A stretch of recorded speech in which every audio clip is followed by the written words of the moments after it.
a veces no me alcanza el tiempo, hablar de la Semana Santa y de las tradiciones de la Semana Santa. Voy a aprovechar y voy a hablar de la bóveda. Eso va a ser un temita chiquitico, cosas prácticas, objetivas, porque Rombeli me preguntó una duda que tenía. ¿Por qué la bóveda se monta así? ¿Qué significa eso? ¿Qué significa el agua, la vela, la cruz, las flores? Y el tema de hoy está calentico. ¿Quieren las dos cositas o quieren solamente esta primera parte? No. Bueno, el tema está preparado hace 2 semanas atrás y no lo he estudiado bien. Me permiten ir despacito cuando llegue el momento porque no lo he estudiado bien. Está preparado hace 2 semanas atrás, pero no lo he estudiado como ustedes merecen que lo estudie para poderlo dar con toda la pasión del mundo. Espero poder darlo con la misma pasión que lo escribí. Bueno, la Semana Santa. La Semana Santa se dispone o se coordina. Vamos a ver. Ustedes saben que el año enero, febrero, marzo, abril, mayo, junio, julio, agosto, el año nuestro es el año romano, ¿verdad? Que responde al calendario romano. Ese es el calendario que se impuso o que asumió al mundo con el tiempo, ¿lo saben? Saben de hecho que julio tiene 31 días porque Julio César, el emperador romano, le añadió un día a su mes.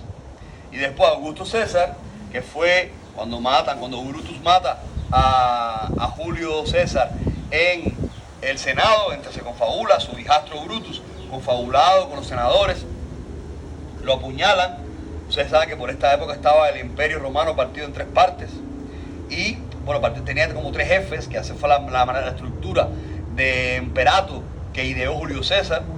Y bueno, hubo conflictos y al final lo matan. El tema era temas morales, no quiero ahora meterme en ese proceso porque es bien complejo. Lo apuñalan y no quiero ir por las ramas. Y en ese momento Augusto César asume, se levanta, en un general, se levanta en contra de esta cosa y él logra otra vez poseer el imperio y llega a ser el primer emperador como tal de Roma después de Julio César. Y Augusto le pone un día más a agosto, porque era su mes, ¿no? Eso lo conoce. Bueno, pues el año romano existe, pero hay un año paralelo que va con el año romano, que se conoce en la Iglesia Cristiana Universal como el año litúrgico. ¿Qué significa la palabra liturgia? La palabra liturgia significa celebración del reino de Dios aquí en la tierra. Entonces, ¿qué cosa es la liturgia? Liturgia es todo aquello que se hace a nivel religioso. Por ejemplo, ¿cuál es la liturgia de la misa católica? La misa católica, que se llama Eucaristía, se parte en 3 grandes partes: ritos iniciales, celebración de la palabra y celebración eucarística. Esa es la liturgia de la misa. ¿Y qué cuenta? ¿Cómo se hace la liturgia de la misa? Entra el sacerdote por el medio del templo y ¿me explico? Eso es la liturgia. Bueno, ¿cómo es la liturgia del santo? Bueno, el lenguaje, hoy fuimos al río, hicimos la ceremonia al río. La liturgia es todo acto de celebración de las cosas de Dios en el mundo terrenal. ¿Ahí se entendió? Bueno, pues ¿qué cosa es el año litúrgico? No es más que la distribución dentro del año romano, ¿no? Dentro de ese año, dentro de esos 12 meses, es la distribución de las celebraciones de Dios en la tierra, ¿verdad? Entonces, ¿cuándo empieza? ¿Qué dispone o qué marca el año litúrgico? Lo dispone, lo marca el día de resurrección. El día que Jesucristo resucitó. Porque si Cristo, como diría San Pablo, no hubiera resucitado, van a seguir nuestra fe. Todo el sentido que tiene el año litúrgico, la religión, la fe de la cristiandad, es justamente la resurrección de Jesucristo. ¿Qué día resucitó Jesucristo? Según el calendario judío. Porque además del calendario romano, hay otro calendario que es judío, ¿no? Hay muchos más, ¿no? Bueno, el 14 de Nisan, según el calendario judío, Jesucristo resucitó el 14 de Nisan. Podríamos decir el 14 de marzo, no fue así, ¿me entiendes? De Nisan. Entonces, ¿qué se hace? Hacen un equivalente, buscan el 14 de Nisan, van al calendario judío, búsquenlo ustedes y si quieren se hacen un experto en eso, yo no lo soy, y buscan en el calendario judío del año 2022 cuando cae 14 de Nisan y ubican este 14 de Nisan con el X día del calendario romano. Por ejemplo, cayó miércoles 7 de abril. ¿qué hacen ellos? Acercan ese 7 de abril al domingo más cercano del 14 de Nisan, y eso lo llaman Domingo de Resurrección. Y desde ahí, desde el Domingo de Resurrección, establecen el orden de todo el año litúrgico. ¿Me expliqué? Lo que define la organización del año litúrgico es el día de resurrección, que es el día más importante de la historia para la cristiandad, ¿no? Entonces, ¿cómo empieza el año litúrgico? Empieza en el día de Adviento. ¿Cuándo es Adviento? Los primeros semanas de diciembre. Si el año romano empieza el 1 de enero, pues el año litúrgico empieza 4 semanas antes del 25 de diciembre, que es el nacimiento de Jesucristo, ¿verdad? No voy a complicar la vida porque nació Jesucristo en diciembre. ¿Por qué? Porque no nació en diciembre, nació en noviembre, seguramente. ¿Y por qué diciembre? Eso no voy a explicarlo, me lo preguntan post-misa y se los cuento, el chismecito. Bueno, 4 semanas antes del 25 de diciembre nace la primera semana de Adviento. ¿Qué significa la palabra de Adviento? Advenimiento, la venida de. Una semana de Adviento, 2 semanas de Adviento, 3 semanas de Adviento, 4 semanas de Adviento, llega Nochebuena, 24 de diciembre, la misa se cae. Y ese día nace Jesucristo y comienza el tiempo de Navidad. Luego, el primer tiempo del año litúrgico es el Adviento o el Advenimiento, la esperanza de la llegada del Salvador. 4 semanas antes del 25 de diciembre. Sería los primeros días de diciembre, más o menos. 25 de diciembre empieza ya el 24 por la noche. ¿Por qué? Porque para los judíos cuando se acababa el día, cuando bajaba el sol, ya empezaba el otro día. Por eso es que siempre, 24 de diciembre ya es 25, ya es Navidad, ¿no? Entonces ese día empieza Navidad. Hasta el 6 de enero, que es el día de la Epifanía o de los Reyes Magos.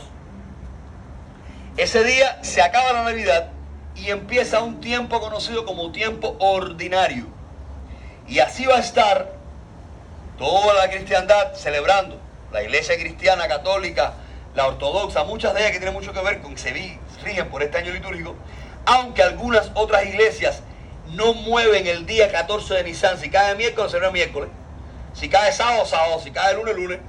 Solamente es la iglesia de Occidente y otras muchas que lo acercan al domingo más cercano del 14 de Nisan. Hasta ahí llega tiempo ordinario, desde el 6 de enero hasta que el día de la imposición de la ceniza, o el día que Juan Bautista sale a anunciar la venida de Jesucristo. Ustedes saben que cuando María estaba embarazada de 3 meses de embarazo, ella fue a visitar a su prima Isabel. Elizabeth no podía salir embarazada, y por un milagro de Dios sale embarazada, y cuando ella tenía 6 meses ella, María tenía 3, pero no se le veía la barriga.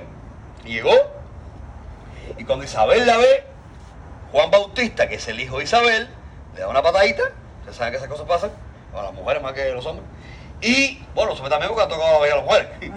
Y le dice Elizabeth o Isabel a María: bendita eres entre todas las mujeres y bendito el fruto de tu vientre. De ahí la parte de la Ave María, que todo es bíblico. Y entonces, porque nada más que debía aparecer, el niño ha brincado de gozo en mi vientre. Bueno, pues entonces Elizabeth es la madre de Juan Bautista. Juan Bautista nació. Juan Bautista empezó a celebrar un rito, que era el rito del bautismo, según él, posiblemente un rito aprendido de nuestra tradición africana, porque es lo mismo que pasa. Llevaba al río a la persona y lo bautizaba. Posiblemente sea el mismo rito, la misma cultura que lo inspiró, y Juan Bautista va anunciando la venida del Señor. Ese día que se celebra el anuncio de la venida de Jesucristo, ya no como niño, sino como Salvador, como ya un hombre hecho y derecho, en su vida pública, es el miércoles de ceniza, donde todas las personas van a la iglesia, el Juano bendito, que se repartió el domingo de Ramos, que se secó tras la puerta de las casas, se le da candela, se quema, se hace ceniza a ese Juano bendito, y con esa ceniza, el sacerdote, cuando la persona pasa adelante, le impone la ceniza, le hace una cruz en la frente aquí con la ceniza, le dice unas palabras mágicas, y ese día comienza la cuaresma. La cuaresma, los vientos de cuaresma, ¿recuerdan eso? Son 40 días antes de la Semana Santa, antes de la Pascua. Estos 40 días son días de reflexión, de oración. ¿Por qué 40 días? Porque 40 significa, es un número simbólico en la Biblia, que significa mucho tiempo. 40 años estuvieron los israelitas caminando por el desierto hasta llegar a la tierra prometida. En fin, 40 es un número simbólico que significa mucho tiempo. Bueno, pues 40 días de reflexión, de oración.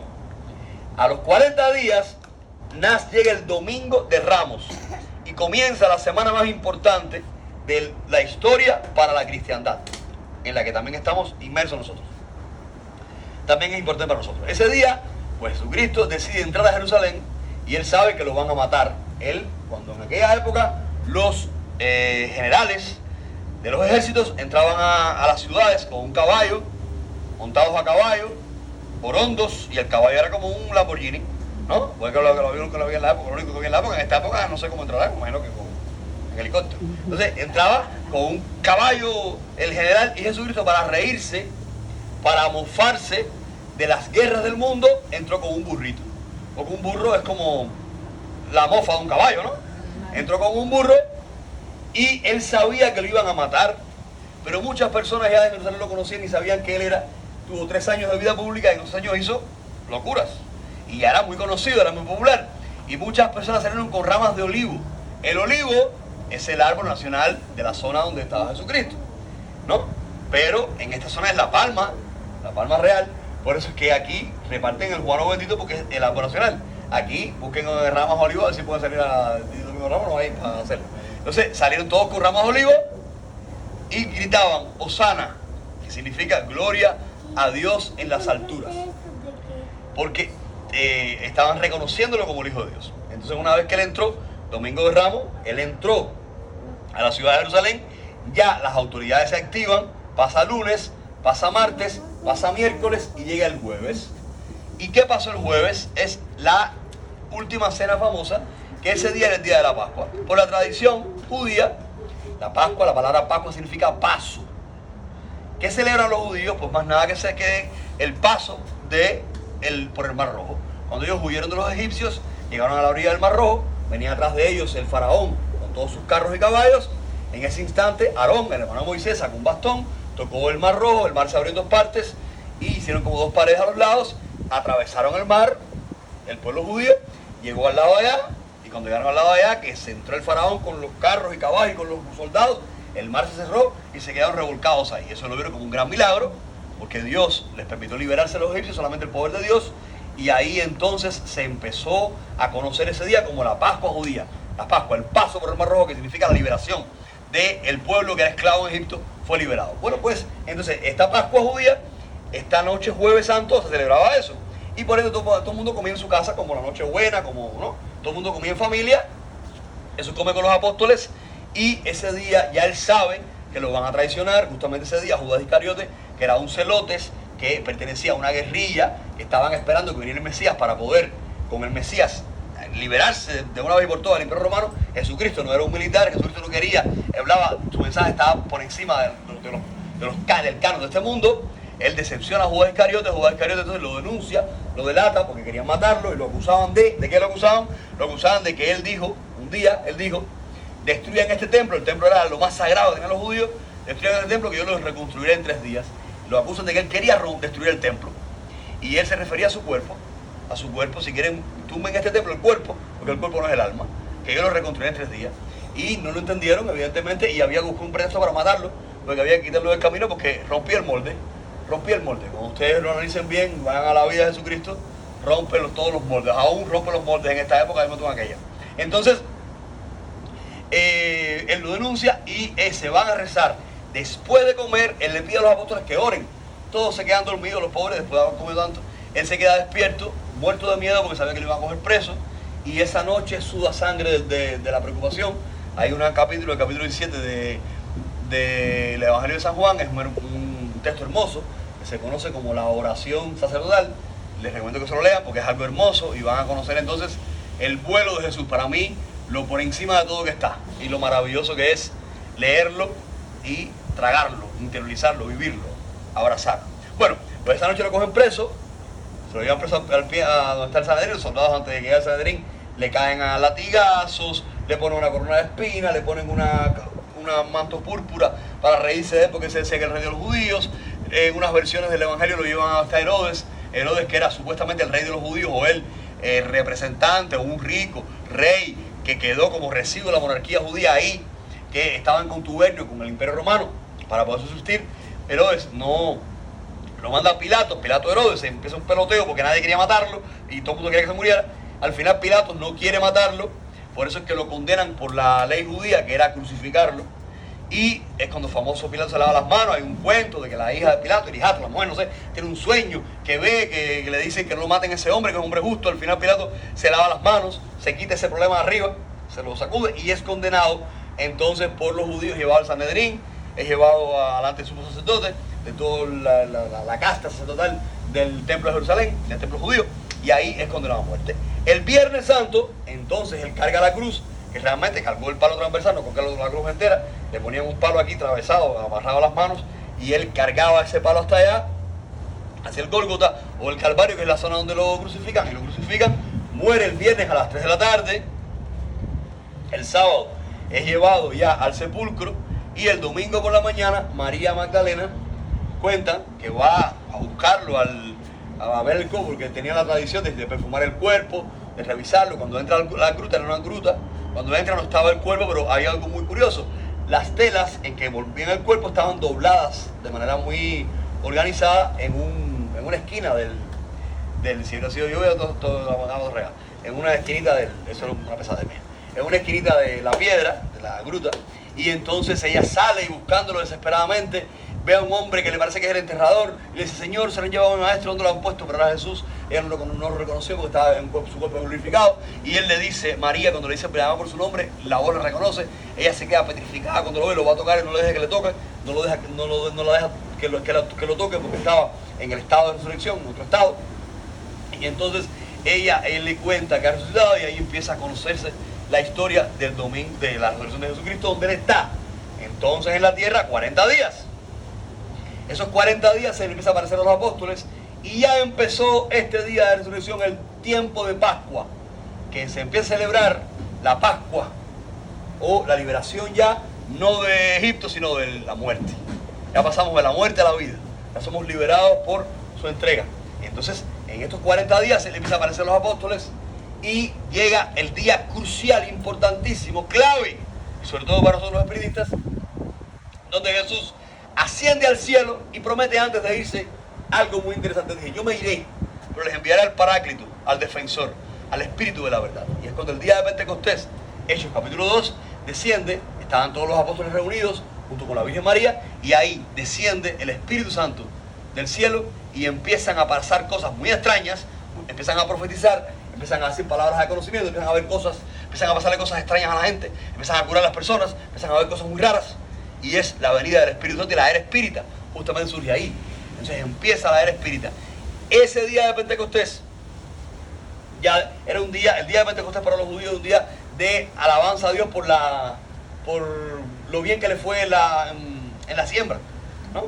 Entonces ese día coincide con que es el día de la venida del Espíritu Santo. Bueno, después de este día de Pentecostés viene un tiempo ordinario, después vienen algunas fiestas, tiempo ordinario, vienen algunas fiestas, el día de la Trinidad es el domingo siguiente, después así pasan algunas cosas intercaladas, pero es tiempo ordinario hasta el 28 de noviembre, que se celebra Cristo Rey, termina el año litúrgico, y después el otro día empieza otra vez con el Adviento, lo que ya les conté.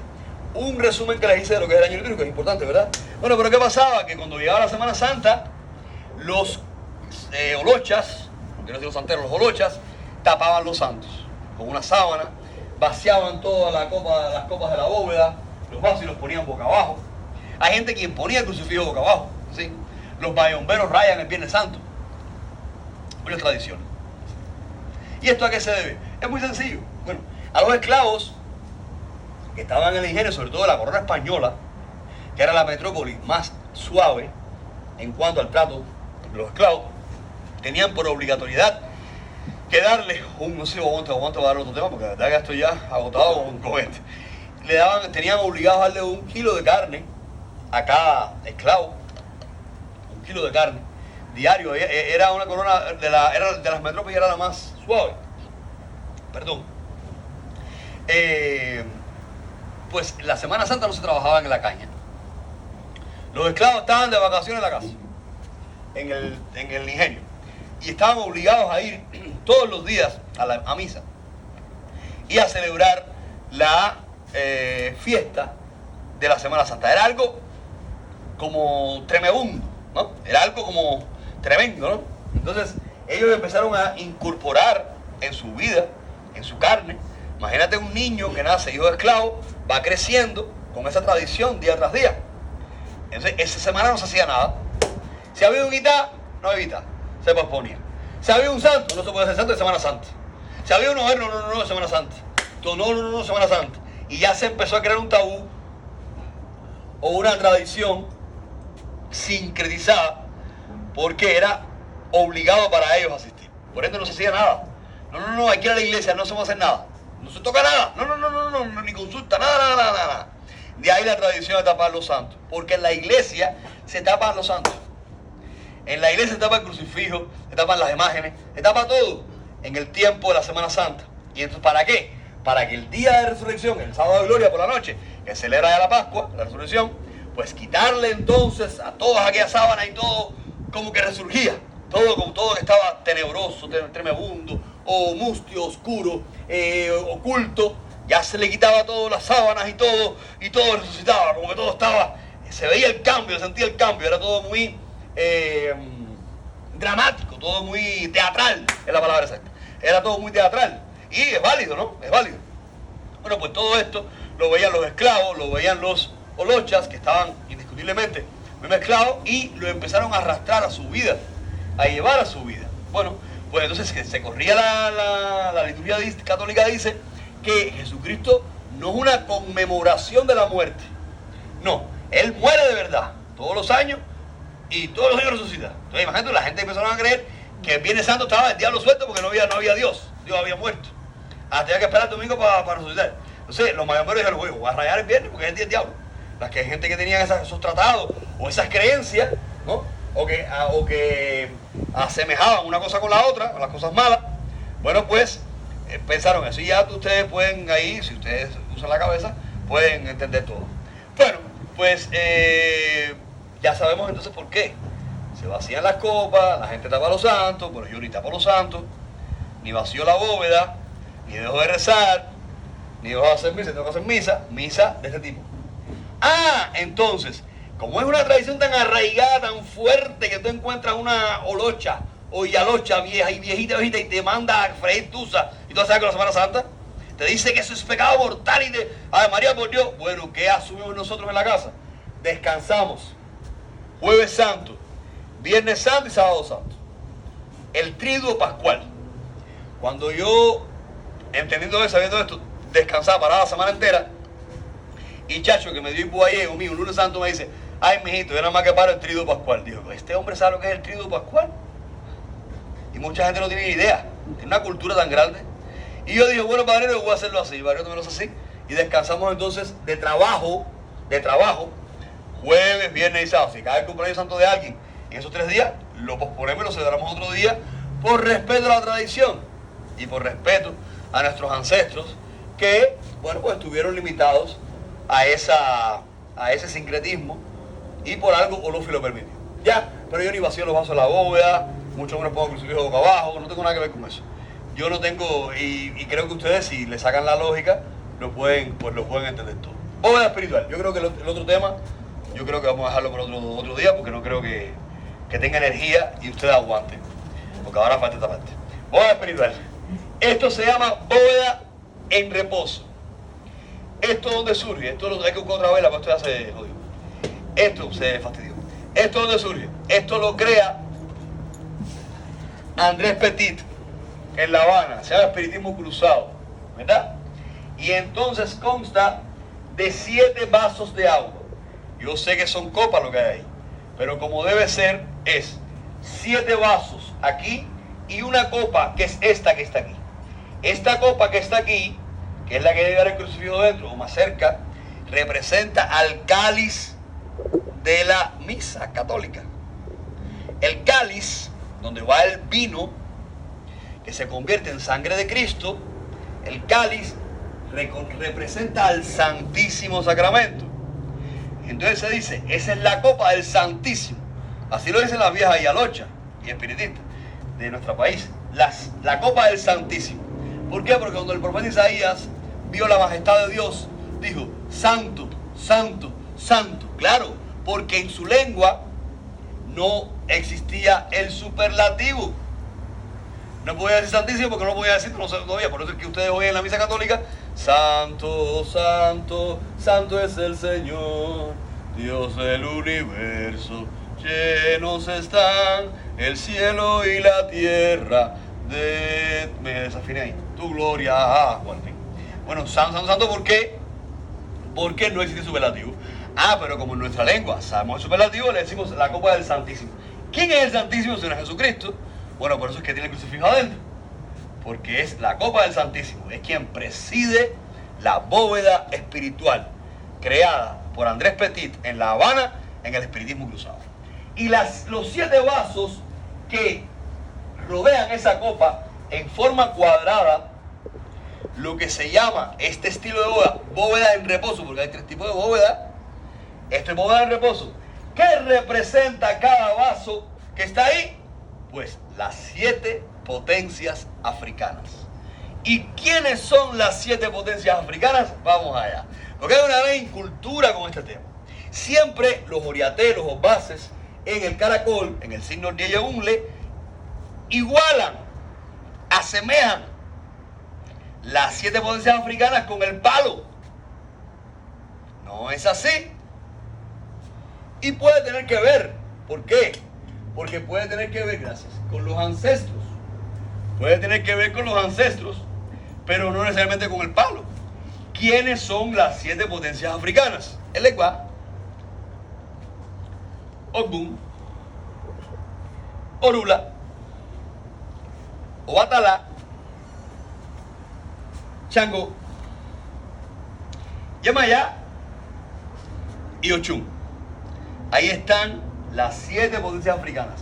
Y cada potencia o cada punto de estas potencias africanas tiene una explicación donde cuando llega a la 7ª ya se encierra en ellas el universo, el mundo entero, todo lo que nos compete. Por eso es que se conocen como las 7 potencias africanas.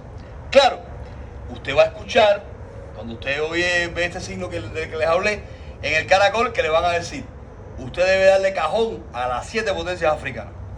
Y usted le pregunta a esa persona, ¿un cajón a las 7 potencias africanas? Sí. ¿Y quiénes son las 7 potencias africanas? Y esa persona le va a decir, las 7 potencias africanas. Y tú le vas a decir, ¿y quiénes son? Y te va a repetir, los muertos de las 7 potencias africanas. ¿Por qué? No, profundizar un poquitico más. Porque, ¿cómo le vas a dar cajón al Egba, y a Ogun, bueno, claro, yo entiendo que dentro de este compendio de potencias africanas podemos efectivamente darle misas, cajones, fiestas, flores, lo que sea, a las espiritualidades que conforman esas potencias y que de África vinieron y que de África nos heredaron tanta maravilla, ¿verdad? Por supuesto que sí, por supuesto que es posible. Lo que sí no es tan auténtico o tan científico, si vamos a la historia, es que lo igualen a las cosas del palo, ¿verdad? Pero bueno, en el signo de Unle nació la música y todo lo que sea música es bienvenido. Por ende, cajones que tú des, el tambor a chango lo que nace ahí, tambor a chango, por supuesto, lo imaginé siempre, pero todo lo que tú hagas con música va a estar bien y te va a sacar prosperidad y te va a traer muchas cosas buenas. O sea que no está mal indicado ni está mal. Yo nada más estoy explicando quiénes son las 7 potencias africanas y de dónde viene esa palabra de potencias africanas, ¿verdad? Bueno, pues entonces son los 7 vasos que rodean la copa del Santísimo, que es lo que representa a Dios. ¿Qué cosa está en el medio? ¿Qué preside la bóveda en el centro del crucifijo? Que puede estar dentro de la copa o puede estar en el medio. O siempre, siempre, siempre debe estar en el medio. La vela iría aquí.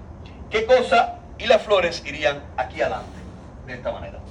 ¿Verdad? Claro, un poquito como tú de la flor ahí, como se van a despojar primero, rompen tu bambuca y se acabó esto. Entonces mejor poner las flores para atrás y tenemos la cosa más, y ponemos la vela aquí delante del crucifijo, todo bien. No pasa nada que tú rompas el orden, pero estoy hablándole como es clásicamente, lo clásico. Entonces, el agua representa al Espíritu Santo, al Espíritu de la verdad. Porque recuerden que la palabra sacramento significa signo visible de una realidad invisible. O sea, el sacramento es, el agua es el signo visible, el espíritu es el signo, es la realidad invisible, que no porque sea invisible deja de ser real, es una realidad invisible en el agua, que es el signo visible. Justamente la palabra sacramento significa eso, signo visible de una realidad invisible. Bueno, pues el agua representa el espíritu, porque el agua siempre está viva. Si no está viva, no es. Entonces el agua representa al espíritu de la verdad, y a los seres que están vivos en el espíritu. La vela, pues ustedes saben que el sábado santo, el sábado de gloria, afuera de la iglesia, el sacerdote bendice el fuego. Bendice el fuego como parte de la vida en los países fríos. Imagínate qué importante es el fuego.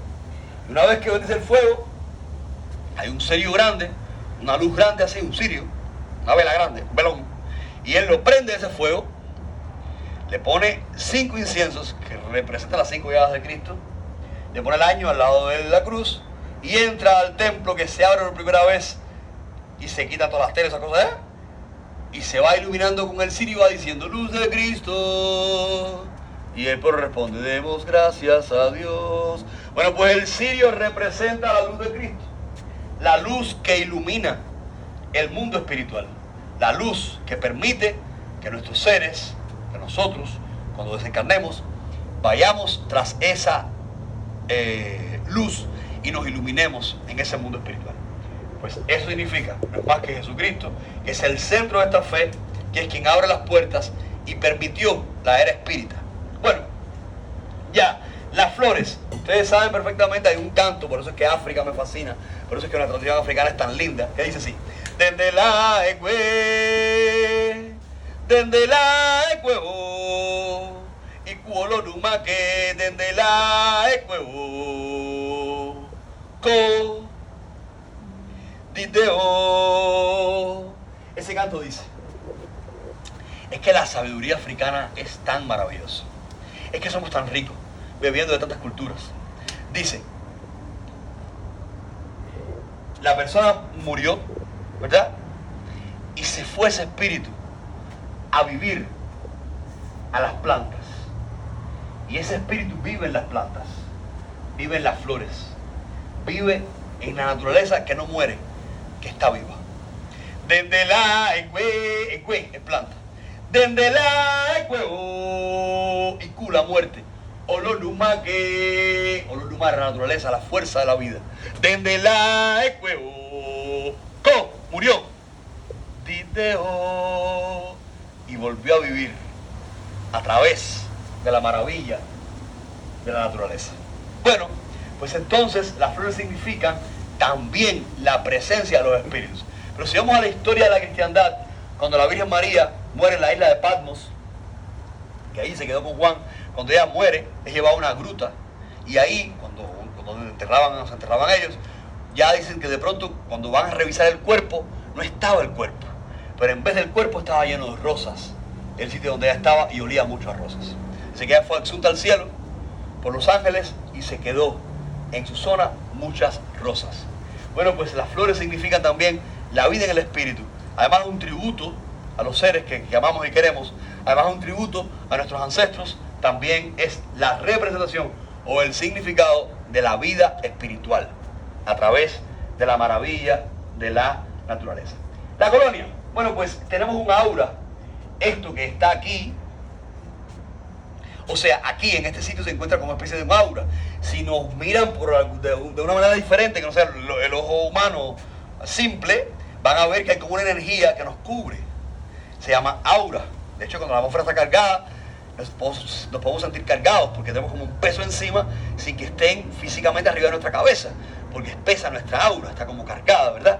Bueno, pues nosotros creemos, ustedes van a la tradición hindú, ellos hacen una especie de limpieza del aura y es muy parecido a lo que hacemos nosotros, y después lo cierran, ¿no? Como hacen esto, no recuerdo cómo se llama, el Om, ¿no? Lo cierran y es una especie de limpieza del aura. En el mundo espiritual, en el espiritismo científico inclusive, también limpiamos el aura, lo hacemos de esa manera, ¿verdad? Bueno, pues un poquitico de la tradición espírita, un poquito de la tradición africana, la colonia o los olores fuertes espantan a los espíritus. Por ejemplo, cuando hacemos alguna limpieza en una casa, siempre el sacerdote o el espiritista o el padrino de lo que sea te va a enviar unas plantas de olor. Las plantas de olor espantan a los espíritus que no son buenos o que nos pueden traer perturbación. De estas varias tradiciones se nació ese sincretismo, donde es la limpieza del aura. Por eso hay que limpiarse el aura, hija mía, que esté de yabó. Los yabó se llegan ahí y cogen y se hacen una cruz aquí y una cruz aquí, porque no saben qué están haciendo. Entonces ya hoy yo les pido que aprendan, siempre hay que limpiar el aura. El objetivo es limpiar el aura. Bueno, si lo quieres hacer con el on, para ser tú fiel a la tradición hindú, a mí no me molesta. Lo que sí, en la tradición espírita, hay que limpiar el aura. Y esto ya es una manera de limpiar el aura.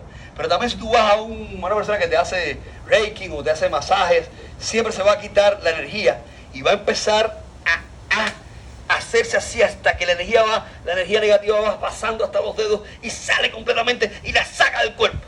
O sea, no estamos tan lejos de la verdad. Es una mezcla de información todo esto. Bueno, ¿por qué la colonia? Porque claro, los olores espantan a los espíritus. Vamos a la misa, a la sesión espiritual, y usted llega delante de la bóveda, se echa colonia, que huele, y con ella se limpia el aura. Ahí no quedó nada. Es como desinfectar el aura. O un spray así, no. Y entonces está usted limpiando su aura. Y empezó la misa, pero se acabó la sesión espiritual. ¿Y qué tal si viene un espíritu y usted se va a ir con eso para la casa? Se va a ir conectado, van a ir que desconectarse, porque si te mantiene conectado, pues loco, como a Mariámpula en Cuba, que se volvió loca. Tú llegas y después te quitas y limpias el aura. Cuando llegas y limpias el aura, cuando te vas. Ese es el objetivo de la colonia, ¿verdad? Bueno, pues el objetivo de la cascarilla, si a veces tiene cascarilla en la bóveda, faltan elementos, la cascarilla se reconoce como el H de Olof, y se conoce en la tradición africana que la gallina está bendecida porque fue la que dio origen a la humanidad en otras tradiciones, y entonces ella, bueno, pues el huevo, ¿no? Y la cascarilla se hace de la cáscara del huevo. El huevo es una bendición. Bueno, el huevo le salva la vida a todo el mundo, ahí el debate inmunológico. Bueno, cuántas cosas no puede traer el huevo, ¿no? Y de ahí, de la cáscara del huevo, se hace la bendita cascarilla. Se conoce como el H de Olofio, la gracia de Dios, expresada en este elemento que es a base de agua bendita y de cáscara de huevo con una calentada con el sol, con unas características específicas. Bueno, entonces, ya saben, es la gracia de Dios, es lo que se echa la palangana con los pétalos de rosa. Ya saben bien qué significa todo eso. Mucha gente le da añil para que acoja el color del mar, que realmente saben que el mar no es azul, pero como se refleja el cielo, qué cosa más bonita que tener una representación de Yemayá, la madre del mundo, de esa manera. Bueno, el aguardiente y el tabaco, también no sé. Bueno, en África no se usa aguardiente, y tampoco tabaco. Pero nosotros en una tradición cubana, donde estos africanos trabajaban la caña de azúcar. Y en la caña de azúcar, el aguardiente de caña, ¿dónde sale? De la caña. Pero también había tabaco. Y estos negros, ustedes saben lo que significa ahora, bien dicho, porque yo amo esa palabra, empezaron a trabajar, y Ariel también, empezaron a trabajar ambos compartimos esa gracia, el aguardiente y el tabaco. Entonces, claro, estos africanos que estuvieron en Cuba, que trabajaron la caña, que estuvieron esclavizados, que de buenas a primeras fueron libres o lo que sea, conocieron esa tradición, y ya, más bien, para una especie de africanizar la misa, que son nuestros espíritus protectores. La mayoría de nosotros tienen un espíritu que gozamos de la protección maravillosa de uno de esos espíritus, graciosos, elocuentes, lindos en todos los sentidos, sabios, ¿verdad? Ellos pues tienen esa tradición del tabaco, el aguardiente, porque fue lo que conocieron en ese tiempo, ¿verdad? Por eso es que son elementos que están presentes en nuestra bóveda espiritual. Bóveda al ataque. Es esto así.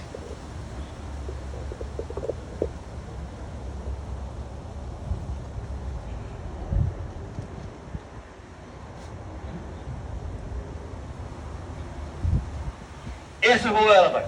Se ponen en este lado 3, 5, 7 o 9 flores rojas, y en este lado la vela. O en el sitio. Entonces se le pide durante 9 días a la bóveda del ataque para que los espíritus nos concedan algo a las 12 del día o a las 12 de la noche. Háganlo, es una bestialidad hacer eso. No se puede mantener más de 9 días la bóveda del ataque. Cuando lleguen los 9 días, si no se nos concedió lo que pedimos, se regresa la bóveda a la posición de reposo.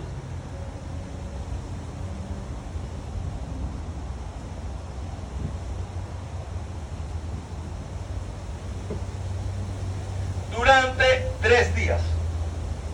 A los 3 días, volvemos al ataque. 9 días más pidiendo. Y así hasta ver la súplica. He tenido muchas pruebas grandísimas con esta obra. Bóveda a la defensa. Bueno, pues ustedes creen que están siendo presa, traen otra vela, bueno, después, no se preocupen, no la traen. Están siendo presa de una brujería, de un ataque, de hechizos, de malas personas, de malas vibras, de mala onda, de cosas feas que nos están pasando. Pues ponemos entonces la bóveda a la defensa. ¿Cómo se llama?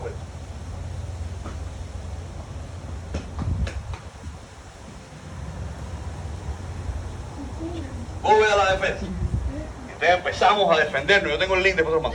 Empezamos a defendernos de todo. 9 días se pide, a los 9 días se regresa otra vez a la posición de reposo.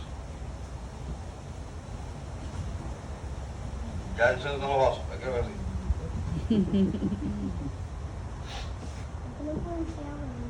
Que es la posición que siempre debe estar la bóveda. Para todas las misas espirituales y demás. Son las 3 posiciones de la bóveda que nos heredó Andrés Petit en el espiritismo cruzado, que es el espiritismo de mesa. Cuba se partió en 2 grandes partes. ¿Cómo? La bóveda española. Sí, en 2 grandes partes, que fue espiritismo de cordón en Oriente y espiritismo de mesa o de bóveda en Occidente. El espiritismo que más progresó, que más se multiplicó, que viajó más al mundo, fue el espiritismo de bóveda o de mesa, por lógica. El espiritismo de la capital, las capitales se conocen más en el mundo, se conectan más con el mundo. Esto es puramente lógica. No creo que ha sido por la comodidad de sentado. No creo. Creo que sencillamente es por el tema de la capital. Tal vez quizás sea más cercano a todo el mundo el voy a sentarse. Pero en el espiritismo de cordón todo el mundo tiene que cogerse la mano y empezar en el proceso y empezar a cantar, y ahí se subía todo el mundo, pero también una gente que ya la penada se quedaba ahí. No es lo mismo que esto, que era como más abierto, ¿no? Igual todo es válido. Tú me hablabas de la bóveda escalonada, o que las personas tenían como una especie de altares. Recuerda que esto es el espiritismo cruzado puro, en vista pura, y después la gente tiene las bóvedas en forma de redonda. Yo veo una misa en una casa y veo un vaso de agua a la misa. Veo una bóveda redonda y yo hago la misa. Yo no me invento en eso porque cada cual tiene su tradición. Y quién sabe, yo me conozco esta historia pura de Andrés Petit, el espiritismo cruzado, cómo surge. Pero quién sabe, pues por qué la pone cuadra redonda, en forma de Z. Entonces yo respeto todo eso, como también las bóvedas escalonadas. O era una especie de altar. ¿Qué pasa? Que en la bóveda se incluye o se participa del altar. Primeramente están mal las palabras. La palabra altar, ¿qué cosa es un altar? El altar es la mesa donde el sacerdote celebra la Eucaristía. Porque el altar viene del pueblo judío. ¿Qué cosa es el altar? Estaba el santuario, el templo de Jerusalén. Dentro del gran templo de Jerusalén había un espacio pequeñito que le llamaban el lugar santísimo, que es donde decía el sacrificio del sumo sacerdote.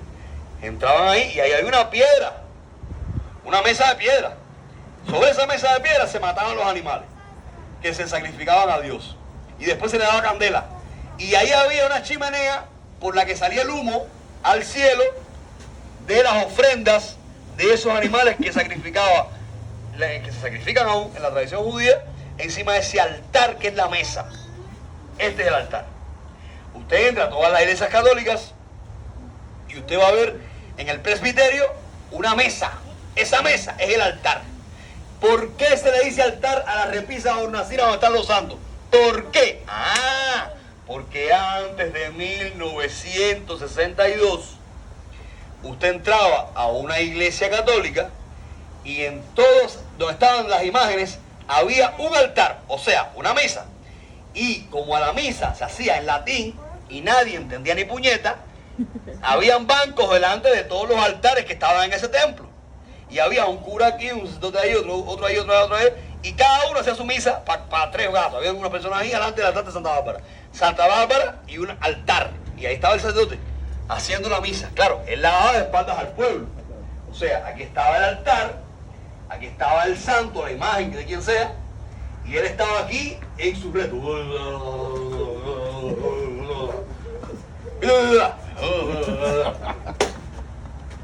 O sea, eso pasaba al unísono. Aquí, aquí, aquí, aquí, aquí, aquí. Le decía a la gente, yo voy a estar en el altar de Santa Bárbara. Claro, porque la imagen que identificaba este altar era Santa Bárbara. Y Romero decía, yo no, yo voy a dar la caridad del cobre. Entonces ella estaba allá, donde estaba la caridad del cobre, que era la que identificaba ese altar, que es la mesa.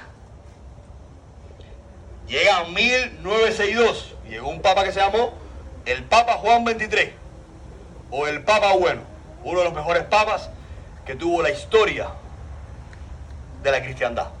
Este papa, Juan XXIII, llamado el Papa Bueno, era un gordo, que la gente pensaba que no iba a hacer nada. Lo escogieron para salir, pero no salía el papa, no salía el papa, vamos a coger este. Para salir del papa, era un papa transitorio, era un papa transitorio. Y ese papa transitorio, porque yo escribo el resto donde lo que el mundo piensa, dice Isaías, mis caminos no son tus caminos, dice el Señor. Ese papa dice que abrió un día la ventana de su baño en el Vaticano para afeitarse y entró un aire y dijo, la iglesia necesita un soplo del Espíritu Santo. Y ese papa convocó al Concilio Vaticano II. Uno de los concilios más interesantes e importantes de la historia de la cristiandad. Y en ese concilio se concilió que las misas había que hacerlas en el idioma de cada país, había que usar los instrumentos de cada cultura, tambores, batería, guitarra, lo que fuera, que antes era solamente el órgano, y cambió la historia completamente. ¿Y qué pasó? Se empezaron a remover los altares delante de todas las imágenes, y solamente quedó uno, el altar central, donde ya la misa era de frente al pueblo, en la lengua del pueblo, y eso fue un boom tremendísimo para la iglesia cristiana, católica, porque evidentemente la gente entendía, ¿no? De hecho, la palabra misa es porque la gente no sabía latín, y al final de la misa en latín, el sacerdote dice, miserere nobis, que significa, pueden ir en paz. O sea, misa es, vete echando. Y la gente decía, como voy a misa, vamos a misa, y misa es, vete echando a Dios. Y la gente, y misa significa otra cosa. Pero se quedó eso en la mente de la gente porque es la palabra en latín que escuchaban. Entonces, ya se acabó eso, pero la gente siguió diciendo el altar, aquel lugar, aunque ya no estaba el altar, estaba la repisa u hornacina. ¿Qué pasó en el sincretismo? Salió la perra de hacer, salió yuca, se salió yuca. Cuidado, Aurelio. Sí, cuidado, Aurelio, que ella te conoce. Sí. Háblale. Bueno, yuca es una perrita. Rottweiler. Muy linda. Pero que últimamente está... Entonces, ¿qué pasa en el sincretismo? Las personas que en la calle no saben qué significa altar, ni de dónde viene la palabra altar, ni qué es un altar, ni nada de eso, bueno, pues le llamaban altar a esos lugares donde estaban los santos. ¿Y qué hacían? Montaban en un esquinero de la casa el altar. Y en ese esquinero ponían vasos de agua, ponían una vela, ponían una imagen de un santo, y ese era el altar mío, mi altar. Yo tengo mi altar, que en cierto sentido también puede usarse sincréticamente la palabra, porque un altar se le levanta a Dios. Es como levantar algo, levantarle un altar a Rosemary, es como levantarle algo grande a Rosemary, ¿no? Entonces, en ese altar, que viene del sincretismo cristiano, católico, por todo lo que expliqué, ponían los vasos de agua. Y esos vasos de agua conformaban una especie de boda espiritual, una especie de algo que podía parecer la boda espiritual. Y de ahí la boda escalonada, ¿no? Entonces una manera, después se lo explica Arely, está con yuca. Otra manera, otra razón que explica esto, es que los 9 días, decían los olochas, que el espíritu separa la materia los 9 días. O sea, cuando un santero parte, desencarna, se hace el ituto. El ituto es la despedida de los santos. Y a los 9 días del ituto se celebran los 9 días. Porque en la tradición, en la teología africana se cree que a los 9 días es cuando el espíritu se desprende de la materia definitivamente y empieza el camino, ¿verdad? Luego, esos... ¿por qué hablando de los 9 días? Ya. ¿Qué pasa? Que muchas veces le aconsejan a la persona, usted coge y hágale un novenario a su difunto. ¿Qué quiere decir? Usted va a coger un vaso de agua y lo va a poner aquí y va a hacer una oración y mañana en un libro o en una escalera levante el vasito hasta que llegue el noveno día que esté aquí arriba. Y es un símbolo de que el alma, que está representada por el agua, va desprendiéndose del cuerpo hasta liberarse y subir a Dios. Bueno, pues la bóveda escalonada también puede tener como significado aparente este símbolo de ir subiendo poco a poco hacia Dios. No podemos descartar o descontar el hecho fortuito del altar y ahí poner la bóveda y los vasos de agua, también que no tienen necesariamente una explicación histórica o religiosa. Bueno, pues espero de esta manera haberles explicado con fluidez lo de la Semana Santa y sin tanta pesadez lo de la bóveda espiritual. Que Dios les bendiga. Padre nuestro.